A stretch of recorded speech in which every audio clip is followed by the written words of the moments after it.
Tingnan nyo, oh. Ang cute. Game controller. Lahat to mga chocolates. Ayan. So, nandito kami sa loob ng Chocolate Museum ng Lind. Ah, yung motor. Ang cute. Oh, chocolate. Oh. Ang ganda. Oh, diba? Tapos may mga laruan din na parang pambata. Ayan, oh. Ang cute. Oh. Diba? Lahat yan chocolate. Chocolate, chocolate, chocolate. Iba't ibang klase. Ayan. Oh, diba? Kasi ito mga magnets na yan. Mga magnet. Mga pang souvenir. Souvenir items na to. Ang lawak. Oh. Ayan o. Mga souvenir items na.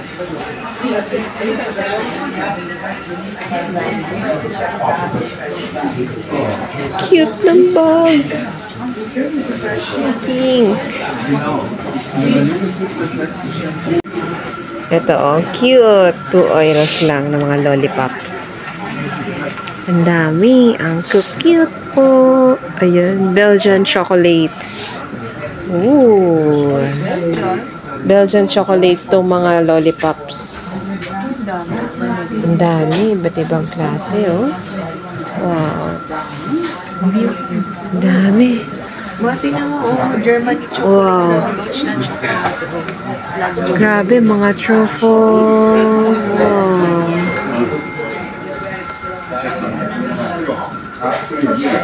Wow. Grabe. Sobrang dami.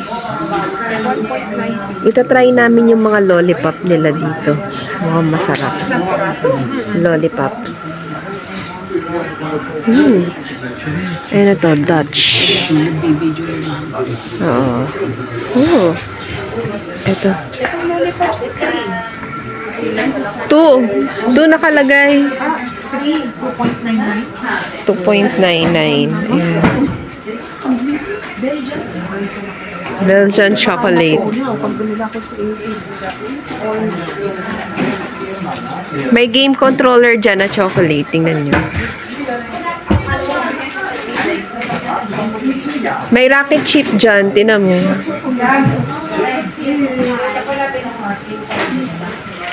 Dami. Wow. Game controller. Ganda. Yan nga rin naisip ko kanina.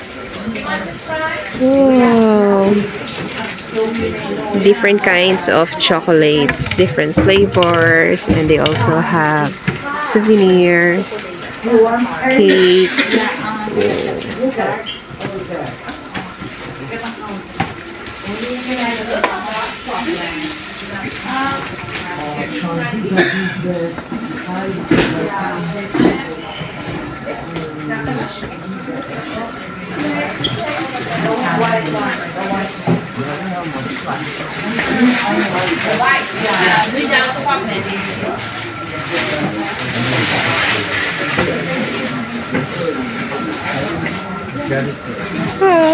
Belgian chocolates.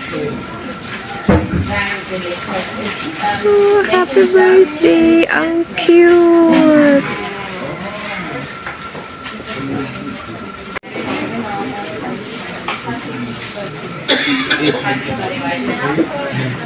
Ooh, ayan o, Lind. Lind chocolate kasi siya eh. Welcome to Lind. Ayan. 5 euro siya.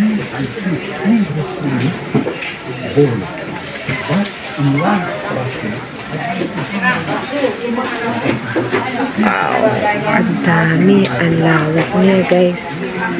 Sobrang dami.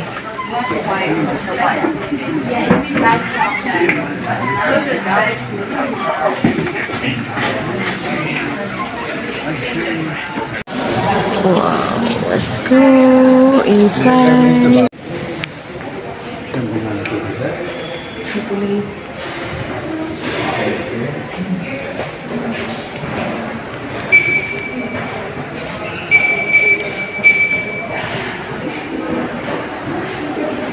So, ito yung museum naman kung paano na-create yung chocolate.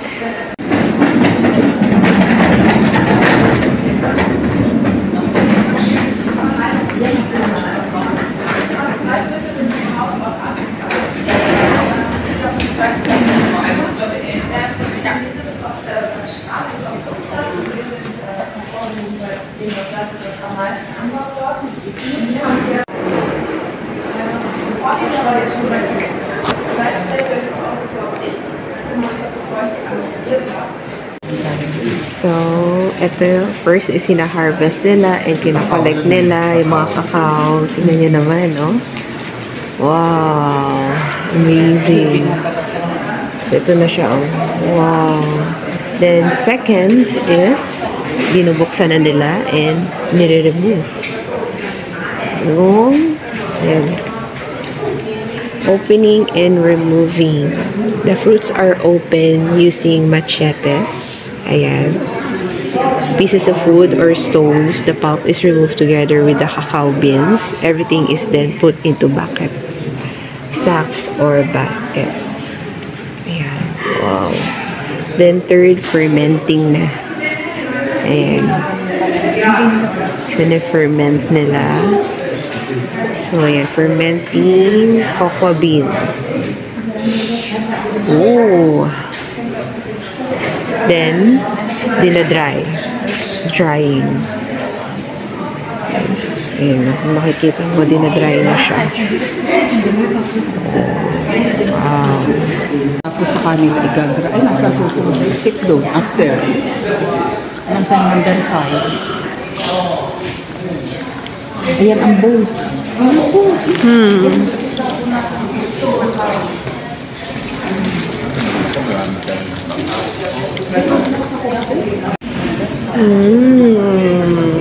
Tapos naging ganito na siya. Oh, wow. Wow, look at that, oh.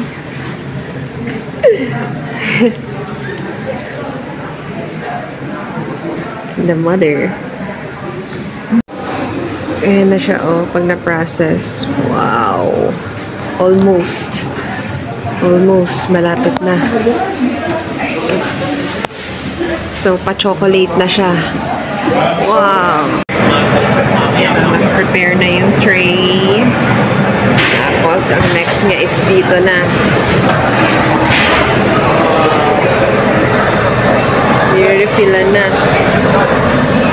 Ooh, yun na siya, oh. Wow, nire-refillan na ng chocolate. Then after nyan, dito na po ang next. Look at that. Cute.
factory. Tapos ngayon, ito na.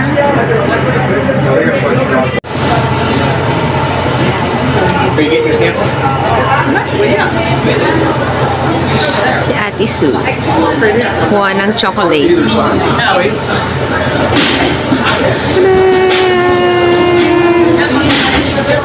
Cute! Wow! Si Mommy. The sign says. Pipila ulit. Hindi na videohan ni Daddy. Taste this.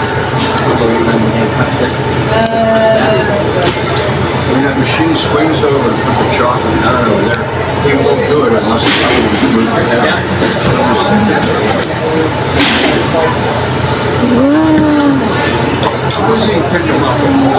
Wow!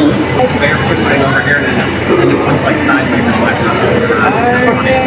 See it? Here, what? Yeah.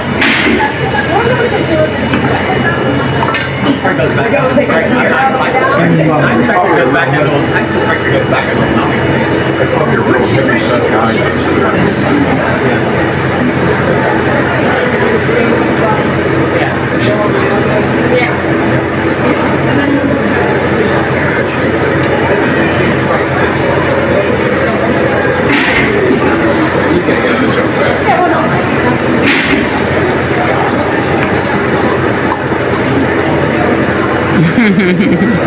Yan o.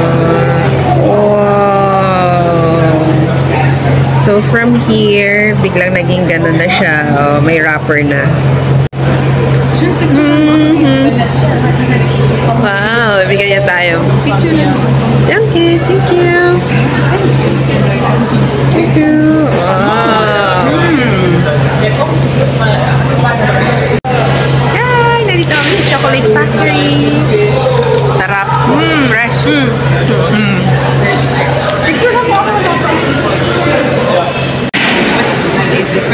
Van boven van die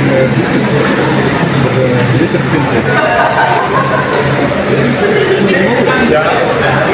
Ja, maar dat ene litterpinten, zo zit die op. Chocolate molds. Wow! Ang dami. Ang dami. Na-mold na siya. Grabe, nakortehan na nila. 600 euros itong chocolate naman ako. Ah, si Snoopy ba to? Snoopy? Ah. Grabe, ang lalaki. Mga na-mold na chocolate. Chocolate zoo. Wow! Grabe. Ha? Kita nyo, ang laki ng factory nila. Packing methods, yan. Pinapakita talaga nila yung step by step, yung history of chocolate molds, solid to hollow, metal to plastics. Grabe, oh. Mold materials nila. Wow! Truffle hedgehogging. Oh, wow! Oh, nice! Babae naglalagay. Yan siya, oh. Ooh. Sarap. Ang sasarap. Yan yung proseso niya, oh. Binibilog. Minumold talaga siya. Oh. Ang galing. So, ito naman yung after molding decorate naman. Waar je dan af? Ja, maar. Dine-decor.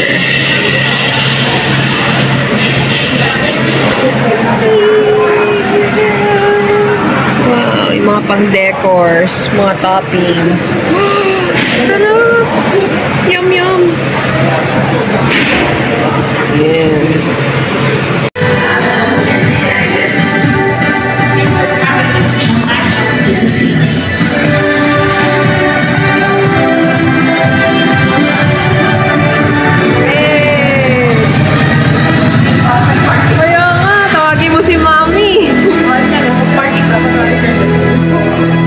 Chocolate is a feeling.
We're walking in the bridge.